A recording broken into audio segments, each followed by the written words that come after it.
Letran at saka LPU, no? So, yung Letran is 02 and then yung Lyceum 20.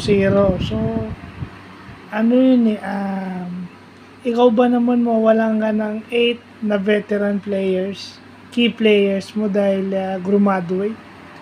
So, talagang mag-a-adjust ka dahil nakita nyo naman to si Kurt Rayson eh, di ba?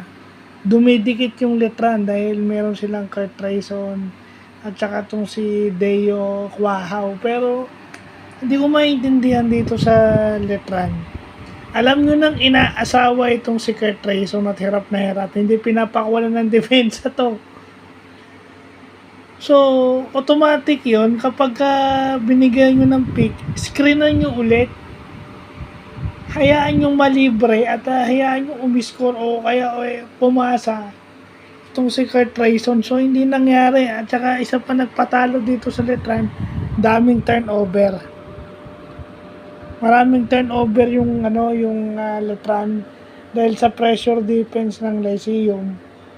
Bukod sa ang sisipag rumibon nitong mga pirata against dito sa mga kabalyero, no? Yung Pirates versus Knights. Tsaka yung Sean O'Malley, yun. Maganda itong si Sean O'Malley kasi naglaro siya ng depensang dapat ginagawa ng big man.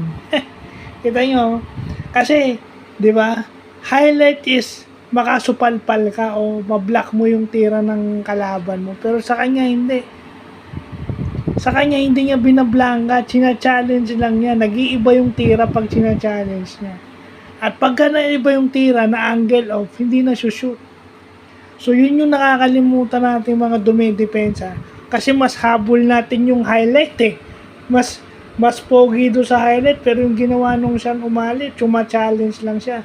Naiiba yung tira niya at hindi na nasushoot ng kalaban niya yung tira. Naka-vertical lang siya, sumasabay lang siya. Naiiba yung tira ng kalaban niya because of kasi lapad ng katawan niya, bakit pa niya kailangan blangkahin? Yeah. Tsaka kasi kung talagang gusto mong tirahan yun, uunahan mo siya. Medyo may pagka-slow footed itong si Sean O'Malley. So, dapat ito, inuunahan mo na kasi kapag ka nasabayan ka nito, chances are hindi ka na makakatira dahil sa lapad nito. Itataas lang niya yung kamay niya, maiiba na yung tira mo. So, dapat unahan mo na siya. Kung pwede nga, isalpak mo eh. Unahan mo din, isalpak mo. Kung kaya mong isalpak. Kasi kung ile-layup mo lang dito kay Sean O'Malley, wala. Pero good defense by Sean O'Malley. Sana lahat ng big man at lahat ng player, mga bata is matuto dun sa ginawa ni Sean O'Malley.